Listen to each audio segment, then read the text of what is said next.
Qatar's foreign ministry has stated that Israel has yet to respond to the latest ceasefire proposal for Gaza.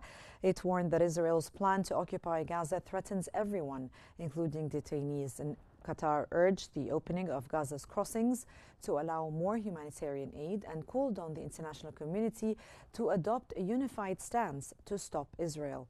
It emphasized that waiting for peace talks is futile, while Israel refuses to pursue peace. The ministry highlighted clear regional and global opposition to Israel's actions.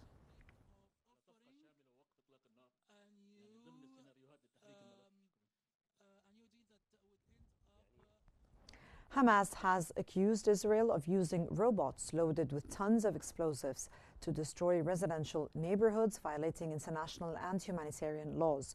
It condemns Netanyahu's government for waging an open war on innocent civilians in Gaza, executing a plan of genocide and forced displacement. Hamas calls for immediate UN Security Council intervention to hold perpetrators accountable, criticizing the U.S. administration for obstructing international security and justice institutions from halting Israeli crimes.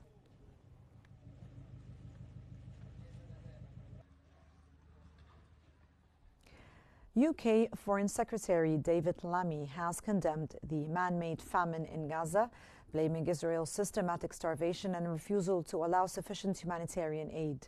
Speaking in the parliament, he urged a comprehensive humanitarian response and a framework for lasting peace. Lammy warned that over 300 people, including 119 children, have died from malnutrition since July.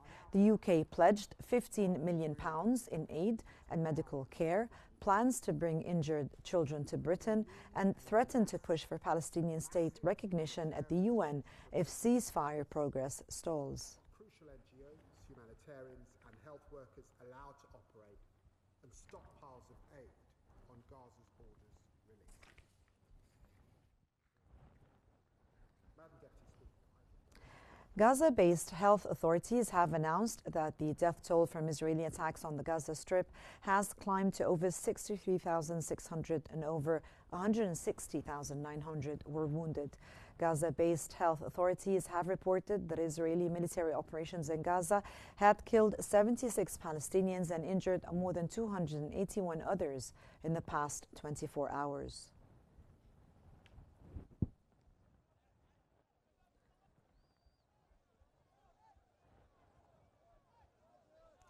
Gaza's health ministry has reported 13 deaths due to famine and malnutrition in the past 24 hours, including 3 children, and that brings the total hunger-related deaths during the ongoing conflict to 361, with 130 of the victims being children. Since a global hunger monitor declared Gaza to be in famine on August the 22nd, 185 people have died from hunger-related causes.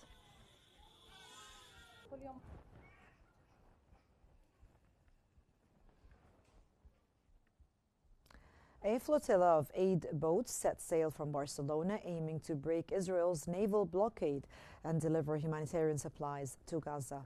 The global Sumud flotilla mission had earlier returned to port due to rough seas, and among the activists on board are climate advocate Greta Thunberg and actor Liam Cunningham. And as the boats departed, horns blared and chants of "Free, Free Palestine" rang out.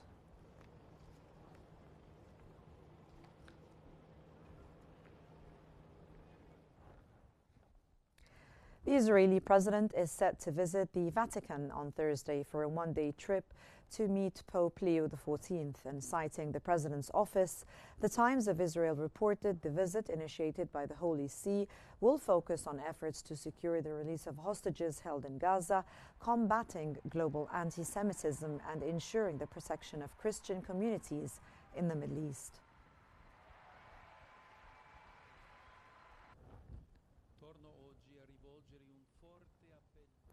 A group of ultra-Orthodox Jewish protesters demonstrated outside an Israeli army recruitment office.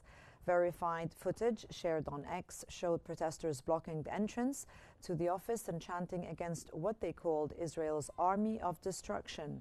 In another video, soldiers were seen forcibly removing one demonstrator from the scene. The protest reflects ongoing tensions over efforts to draft ultra-Orthodox men who have traditionally been exempt from military service on religious grounds.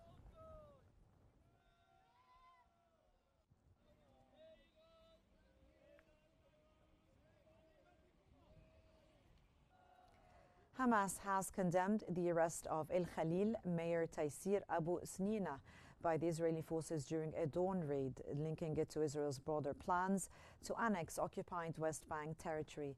The group accused Israel of dangerously targeting El Khalil, claiming the raid involved a large military force that caused extensive damage to Abu Snina's home.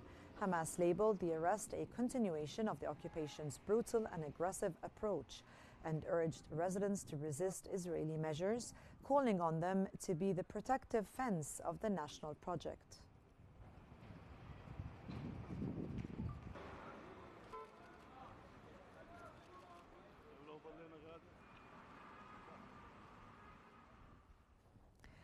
And moving on to Sudan, where the Sudan Doctors Network has reported that 18 people were killed and over 100 injured due to artillery shelling by the Rapid Support on neighborhoods in El Fasher. And that comes as the Rapid Support militias have shelled multiple areas in the city, causing significant civilian casualties and widespread distress among local residents.